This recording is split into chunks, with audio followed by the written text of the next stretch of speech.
जय हिंद, वंदे मातरम। स्वागत है आप सभी मेरे प्यारे बच्चों का आपके अपने YouTube channel Subhash study centre पर। 2024 बोर्ड परीक्षा की धुआंधार तैयारी करने वाले जितने भी मेरे प्यारे बच्चे कक्षा 10 के विद्यार्थी हैं, आज के इस वीडियो में मैं लेकर के आ चुका हूं आप सभी के लिए 14 वेरी इंपॉर्टेंट MCQ अर्थात बहुविकल्पी प्रश्न। और ये प्रश्न मैंने लिए हैं, यहाँ पर आप देख पा रहे होंगे जो चौथा चैप्टर है जिसका नाम है सामाजिक विज्ञान का जो चौथे नंबर का चैप्टर है औद्योगिकीकरण का युग।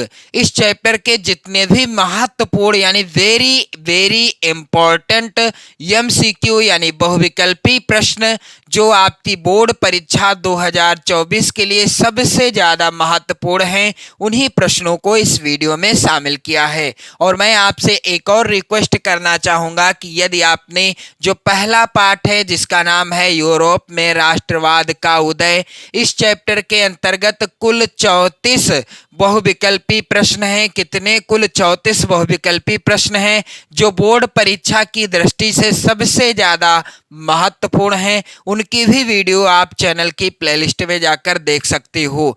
दूसरा चैप्टर है मेरे प्यारे बच्चों यहाँ पर भारत में राष्ट्रवाद, और इस चैप्टर के अंतर्गत कुल 31 महत्वपूर्ण MCQ प्रश्नों को मैंने बताया है। आप वीडियो चैनल की प्लेलिस्ट में जाकर देख सकते हो।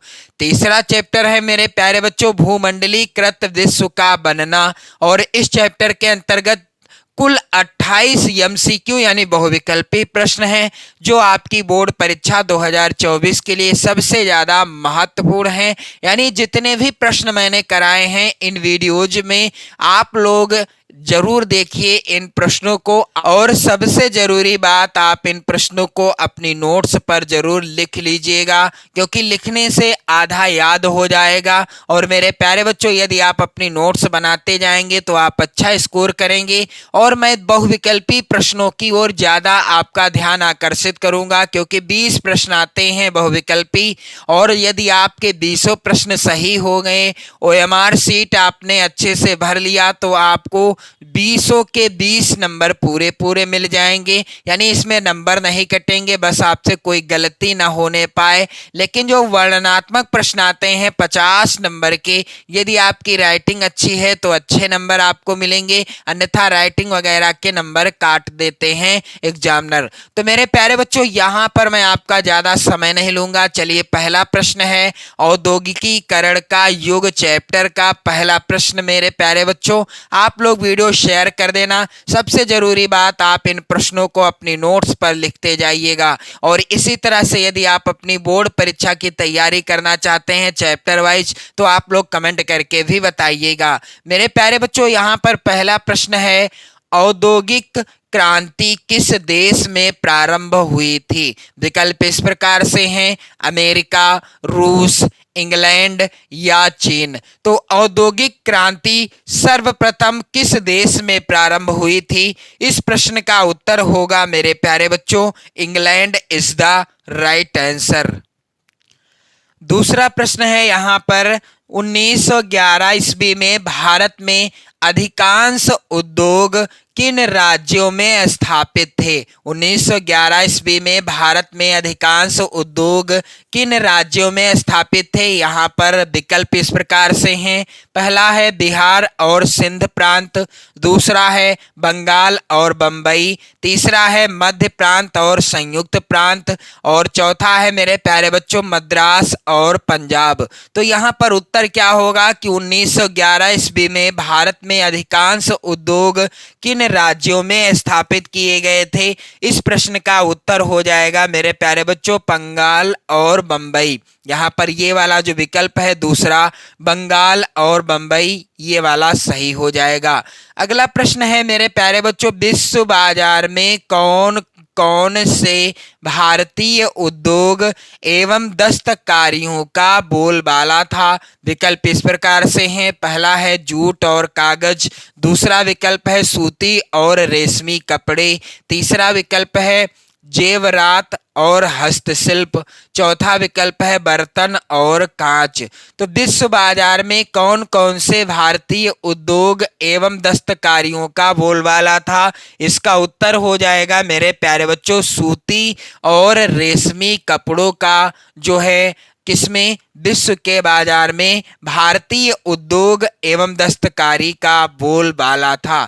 अगला प्रश्न है 1912 में जे एन टाटा ने भारत का पहला लौह और इस्पात संयंत्र किस जगह स्थापित किया? तो यहाँ पर विकल्प इस प्रकार से हैं। पहला है जमशेदपुर, दूसरा है बंबई, तीसरा है मद्रास और चौथा है अहमदाबाद। तो 1912 ईस्वी में जे एन टाटा ने भारत का पहला लौह और इस्पात संयंत्र किस जगह स्थापित किया था? इस प्रश्न का उत्तर होगा मेरे प्यारे बच्चों जमशेदपुर में। अगला प्रश्न वेरी वेरी इंपॉर्टेंट है। प्रश्न है कि गिल्ड्स क्या थे? गिल्ड्स क्या थे? यहाँ पर विकल्प है पहला व्यापारियों के संगठन, दूसरा नाविकों के संगठन, तीसरा है विद्वानों के संगठन और चौथा विकल्प है उत्पादों के संगठन। तो गिल्ड्स क्या थे? इसका सही उत्तर होगा मेरे प्यारे बच्चों व्यापारियों के संगठन को गिल्ड्स कहा जाता था। अगला प्रश्न है बंगाल में पहली जूट मिल कब शुरू हुई? बंगाल में पहली जूट मिल कब शुरू हुई? यहाँ पर विकल्प है पहला 1860 ईस्वी में, दूसरा 1855 ईस्वी में, तीसरा विकल्प 1848 ईस्वी में और चौथा है 1845 ईस्वी में। तो बंगाल में पहली जूट मिल कब शुरू की गई यानी कब शुभारंभ हुआ? तो इसका उत्तर होगा 1855 ईस्वी में बंगाल में पहली जूट मिल का शुभारंभ हुआ यानी प्रारंभ हुई। अगला प्रश्न है यहाँ पर मेरे प्यारे बच्चों औद्योगिक क्रांति सर्वप्रथम कहाँ प्रारंभ हुई थी? तो इसका उत्तर मैं आपको बता चुका हूँ, ये प्रश्न रिपीटेड है और इसका उत्तर क्या होगा? इंग्लैंड हो जाएगा। अगला प्रश्न है गिल्ड्स किस प्रकार के कार्य करते थे? तो यहाँ पर आप देखोगे पहला है विकल्प गिल्ड्स से जुड़े उत्पादक कारीगरों को प्रशिक्षण देते थे, दूसरा प्रतिस्पर्धा और मूल्य तय करते थे तथा व्यवसाय में नए लोगों को रोकते थे, तीसरा विकल्प उत्पादकों पर नियंत्रण रखते थे और चौथा विकल्प है यहाँ पर उपरोक्त सभी। तो उत्तर क्या होगा कि गिल्ड्स किस प्रकार के कार्य करते थे? इसका उत्तर होगा मेरे प्यारे बच्चों यहाँ पर उपरोक्त सभी। क्यों? क्योंकि यहाँ पर पहला जो विकल्प है गिल्ड्स से जुड़े उत्पादक कारीगरों को प्रशिक्षण देते थे, ये भी सही है। दूसरा है प्रतिस्पर्धा और मूल्य तय करते थे तथा व्यवसाय में नए लोगों को रोकते थे, यह कथन भी सही है। तीसरा है उत्पादकों पर नियंत्रण रखते थे, तो ये भी सही है। यानी यहाँ पर उत्तर क्या होगा? उपरोक्त सभी इज द राइट आंसर।